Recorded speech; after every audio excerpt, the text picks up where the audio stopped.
C'est une évolution dans les négociations entre l'AFC M23 et les délégués de la présidence congolaise. Pour la première fois, les deux parties ont communiqué officiellement sur leur pourparlers tenus à Doha, au Qatar.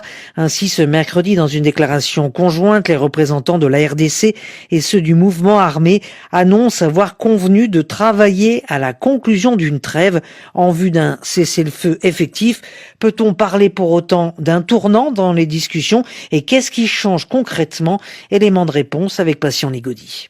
Ce n'est pas encore un cessez-le-feu, ce n'est pas non plus une trêve. À ce stade, c'est une déclaration d'intention, un communiqué dans lequel les deux parties affirment avoir convenu de travailler ensemble à un accord. Comme RFI l'annonçait déjà, ce texte était prêt depuis le 17 avril.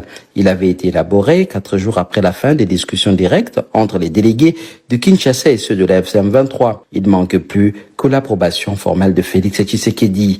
C'est désormais chose faite. Le président congolais a donné son feu vert. Et les documents ont été publiés dans la foulée conjointement par les deux parties. Et la prochaine étape, il s'agit maintenant de respecter les engagements pris avant d'ouvrir un véritable dialogue de fond. Parmi ces engagements, le rejet des intimidations et la volonté de créer un climat propice aux échanges. Le dialogue attendu doit porter, selon les deux parties, sur les causes profondes du conflit et sur les modalités concrètes pour ramener la paix dans les territoires de l'Est. Cette annonce intervient aussi au lendemain d'une rencontre entre le ministre d'État qatari, Mohamed El Koulaifi, en charge du dossier, et Massad Boulos, le nouveau conseiller principal pour l'Afrique à la Maison-Blanche. Et autre rencontre, celle du général Mouzi, chef d'état-major. Une rencontre qui s'est déroulée à Kampala. La Codeco, c'est cette milice qui est active en Ituri, dans l'est de la RDC. La Codeco et l'UDPF se sont affrontés ces dernières semaines dans des territoires qui longent la frontière avec l'Ouganda.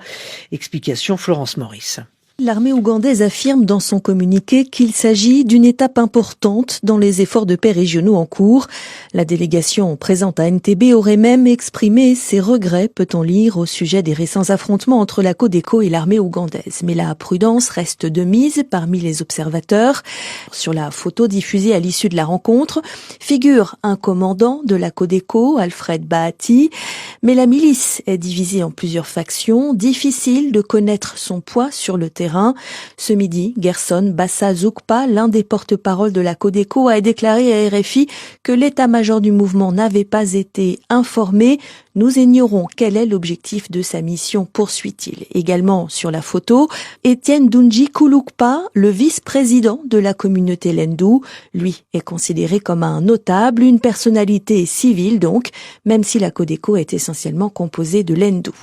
Les forces ougandaises sont déployées en Ituri depuis le mois de février, un déploiement qui alimente de nombreuses suspicions sur le rôle de Kampala dans le conflit en cours et sur ses intentions en Ituri, que le général Mouzi a récemment présenté comme une zone d'influence pour son pays, l'Ouganda. Florence Maurice, vous écoutez RFI, c'est